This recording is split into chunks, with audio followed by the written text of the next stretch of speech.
అందరికీ నమస్కారం. నేను మీ హేమ సుబ్రహ్మణ్యన్. హోమ్ కుకింగ్ తెలుగుకి స్వాగతం. శనగపప్పులతో ఇవాళ ఒక మంచి కర్రీ రెసిపీ చూడబోతున్నాం. ఇది శనగపప్పు ఉండ కర్రీ అన్నమాట. ఇది మనం మామూలుగా చేసే కర్రీస్ కన్నా కూడా చాలా డిఫరెంట్గా ఉంటుంది.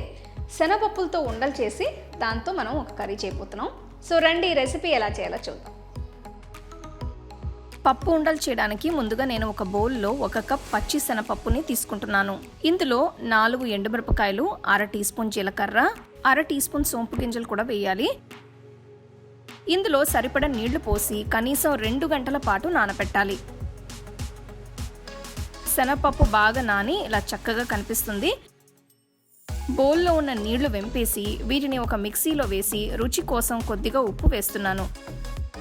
దీనిలో అసలు నీళ్లు పోయకుండా బరక్గా అయ్యేట్టు రుబ్బుకోవాలి. ఒక బాండీలో వేయించడానికి సరిపడా నూనె పోసి కాగనివ్వాలి. రుబ్బుకున్న శనగపప్పు మిశ్రమాన్ని చిన్న ఉండలుగా చేసి ఇలా నూనెలో వేసి వేయించాలి. ఇవి ఇలా గోల్డెన్ బ్రౌన్ రంగులోకి మారిన తర్వాత బయటికి తీసేయచ్చు.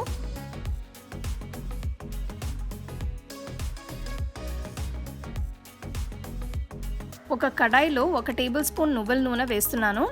ఇందులో 1/2 టీ స్పూన్ ఆవాలు, 1 టీ స్పూన్ మినపప్పు, 1/2 టీ స్పూన్ జీలకర్ర వేసి వేయించాలి. ఆవాలు చిటపటలాడిన తర్వాత చిన్నగా తరిగిన 2 ఉల్లిపాయలు, చీల్చిన 2 పచ్చిమిరపకాయలని కూడా వేస్తున్నాను.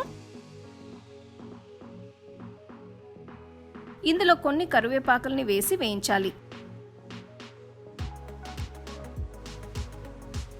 నెక్స్ట్ ఇందులో 1/2 టీ స్పూన్ అల్లం వెల్లుల్లి పేస్ట్ని వేసి వేయించాలి. ఇప్పుడు చిన్నగా తరిగిన 2 పెద్ద టొమాటోల్ని కూడా వేస్తున్నాను. ఇందులో 1 టీ స్పూన్ ఉప్పు, 1/2 టీ స్పూన్ పసుపు, 2 టీ స్పూన్ల కారం, 2 టీ స్పూన్ల ధనియాల పొడి వేసి కలపాలి. టొమాటోలు బాగా మగ్గేంత వరకు దీన్ని వేయించాలి. టొమాటోలు కాస్త మెత్తపడిన తర్వాత ఇందులో 2 కప్పుల నీళ్లు పోస్తున్నాను. కడాయికి ఒక మూత పెట్టి మసాలాని ఒక 10 నిమిషాలు ఉడికించాలి. 10 నిమిషాల తర్వాత చూస్తే మీకు గ్రేవీ చక్కగా కుక్ అయ్యి కనిపిస్తుంది. ఈ పాయింట్లో నేను ముందుగా వేయించి పెట్టిన పప్పు ఉండల్ని వేస్తున్నాను.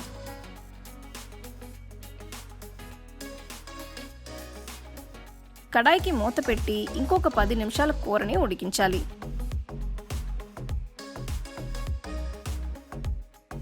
చూస్తున్నారు కదా గ్రేవీ ఎంత చిక్కగా అయిందో. ఇప్పుడు పొయ్యి కట్టేసి కొంచెం కొత్తిమీరతో గార్నిష్ చేసి కూరని వెంటనే సర్వ్ చేసుకోవచ్చు.